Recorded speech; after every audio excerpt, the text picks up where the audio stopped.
મહાદેવનું ત્રીજું કાર્ય છે સંહાર. સૃષ્ટિનો વિનાશ એ સંહાર છે. જ્યારે જ્યારે સમય આવે છે ત્યારે એનો સંહાર થાય છે અને સંહાર અગ્નિમાં સ્થિત છે.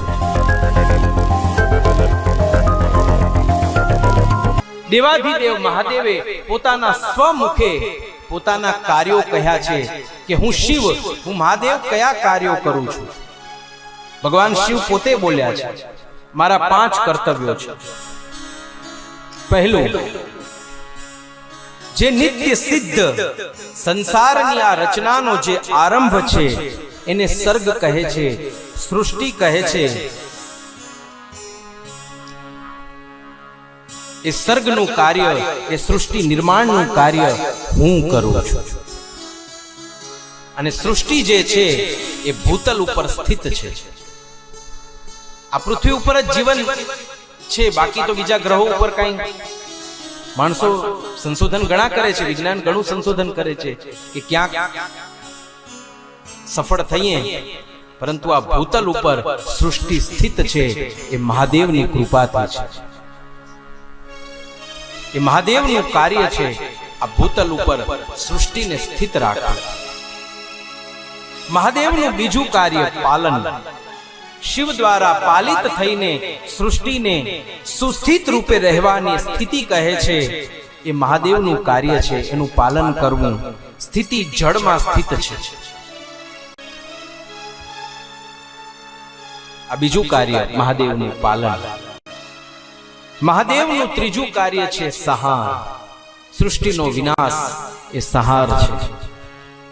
જ્યારે જ્યારે સમય આવે છે ત્યારે એનો સંહાર થાય છે અને સંહાર અગ્નિમાં સ્થિત છે.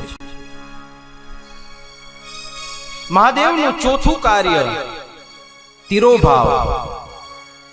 પ્રાણોનું ઉત્ક્રમણ કરી બહાર નીકાળવું એ તિરોભાવ છે. જીવમાંથી જ્યારે પ્રાણ બહાર નીકળે છે ને, એ બહાર નીકળવાનું કામ પણ મહાદેવનું છે. એટલા માટે આપણે કહીએ છીએ કે જીવ શિવમાં ભળી ગયો. એ તિરોભાવની સ્થિતિ, એ તિરોભાવનું કાર્ય એ મહાદેવનું કાર્ય છે. અને પાંચમું અને અંતિમ કાર્ય અનુગ્રહ. સર્વથી છુટકારો મળી જવો એ અનુગ્રહ છે, એ મહાદેવનું કાર્ય છે. બધામાંથી મુક્તિ, કોઈ જ બંધન નહીં. સા વિદ્યા યા વિમુક્તય. બધા જ બંધનોમાંથી મુક્તિ એ અનુગ્રહ છે મહાદેવનો, એ કાર્ય છે મહાદેવનું. અને અનુગ્રહ સ્થિત છે આકાશમાં. સૃષ્ટિ સ્થિત છે ભૂતલમાં. સ્થિતિ સ્થિત છે જળમાં.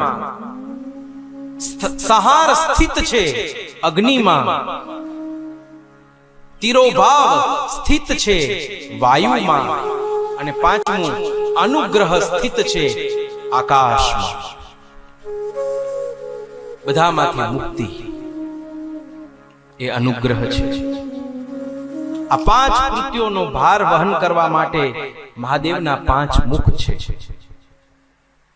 સૃષ્ટિ આદિ 4 કૃત્ય એ સંસારનો વિસ્તાર કરનારા છે અને 5મું કૃત્ય અનુગ્રહ એ મોક્ષનો હેતુ છે, એ મોક્ષ આપનારું છે.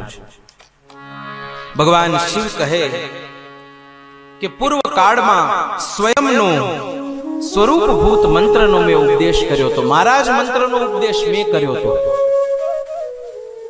એ ઉપદેશ ઓમકાર રૂપમાં પ્રસિદ્ધ છે.